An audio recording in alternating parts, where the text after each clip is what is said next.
Syntax सीखना आसान होता है, गूगल करोगे, चैट जीपीटी करोगे और कोड मिल जाएगा, पर सीनियर बनना वो मुश्किल है। सिस्टम डिजाइन इंटरव्यू में इंटरव्यूअर सिर्फ तुमसे कोड नहीं मांगता, वो तुमसे रिलेशनशिप्स पूछता है। एसोसिएशन, एग्रीगेशन, कंपोजिशन, डिपेंडेंसी, ये सिर्फ एकेडमिक कीवर्ड्स नहीं है। इनका गलत यूज मतलब मेमोरी लीक्स और architectural rot. For an example, अगर तुमने बैंक और अकाउंट के बीच में एग्रीगेशन यूज कर लिया तो तुमने लॉजिक को फेल कर दिया है। आज मैं तुम्हें डेफिनेशंस नहीं बताऊंगा, मैं तुम्हें वो लॉजिक दूंगा जो एक्चुअल प्रोडक्शन कोड लिखते वक्त यूज किया जाता है। Let's dive in.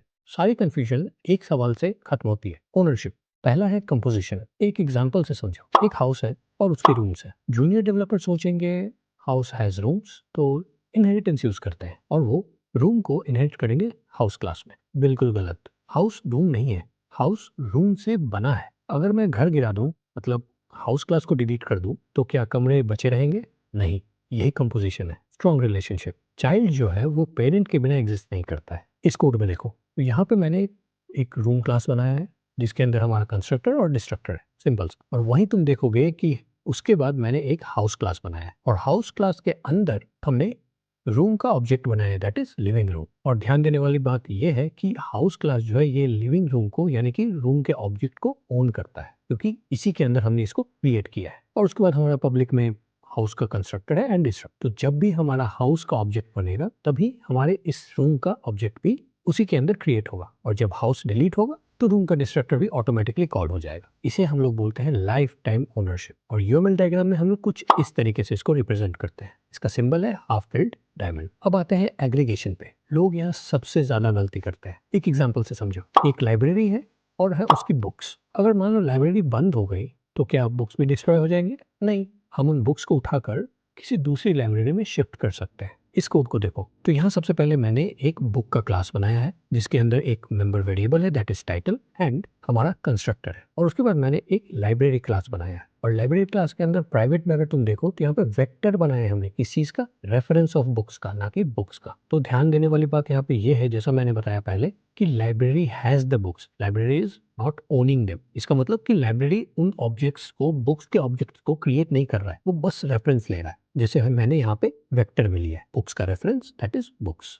और उसके बाद पब्लिक में मैंने दिया है void add book, और उसके अंदर हम लोग बुक्स को पुश करते जा रहे हैं। तो बस तुम ध्यान रखना कि बुक्स का जो ऑब्जेक्ट है वो कहीं और क्रिएट हुआ है बाहर, और हमने बस उसका एड्रेस लाइब्रेरी को पास कराया है। और अगर मान लो लाइब्रेरी डिलीट भी हो जाए तब भी बुक्स जो है वो मेमोरी में एग्जिस्ट करेंगी, क्योंकि हमने सिर्फ रेफरेंस लिया, not the entire object of that. इसे हम लोग वीक रिलेशनशिप बोलते हैं। इसका यूएमएल डायग्राम कुछ इस तरीके से है, और इसका सिंबल जो है वो होता है एम्प्टी डायमंड। अब आते हैं हम लोग एसोसिएशन पे। एसोसिएशन सबसे जेनरिक है, दो इंडिपेंडेंट ऑब्जेक्ट्स जो एक दूसरे को जानते हो, जैसे डॉक्टर और पेशेंट, दोनों की अपनी लाइफ साइकिल है। डॉक्टर और पेशेंट जो है वो अलग अलग भी एग्जिस्ट कर सकते, लेकिन वहीं पे डिपेंडेंसी जो है वो सबसे टेम्पोररी होती है, जिसमें कि एक क्लास को दूसरी क्लास चाहिए, बट सिर्फ एक मेथड को रन करने के लिए। काम खत्म, रिलेशनशिप खत्म। इस कोड में देखो, तो यहाँ मैंने एक प्रिंटर का क्लास बनाया है जिसके अंदर हमारा एक पब्लिक में मेथड है, that is print document, and then we have a document editor class. Document editor class के अंदर हमने एक मेथड बनाया है, दैट इज प्रिंट।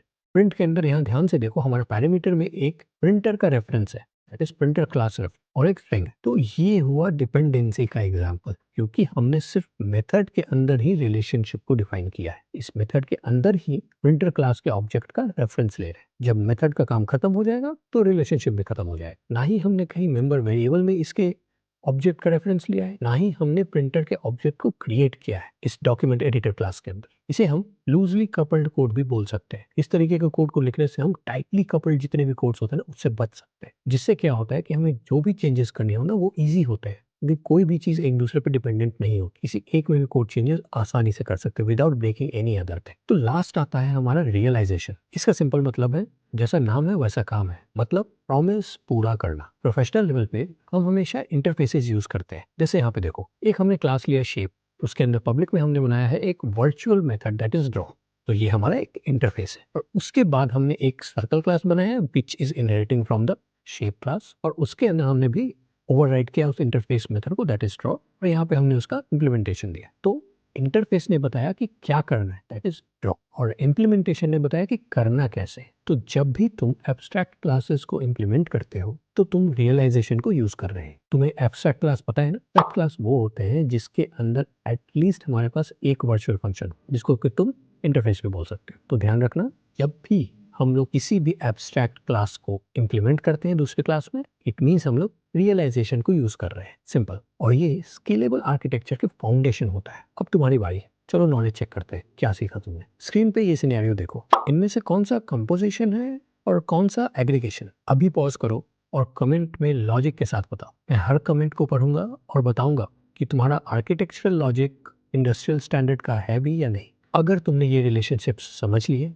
तो तुम 70% जूनियर डेवलपर्स से आगे निकल चुके हो। लेकिन सिस्टम डिजाइन सीखने से पहले अपने फंडामेंटल हैबिट्स को ठीक कर। अगर तुमने मेरी पिछली वीडियो नहीं देखी जिसमें मैंने 10 कोडिंग मिस्टेक्स बताई है, तो डिजाइन पैटर्न्स भी तुम्हें सीनियर नहीं बना पाएंगे। वो वीडियो यहाँ है, क्लिक करो और मिलते हैं वहां पे। Keep coding and all good.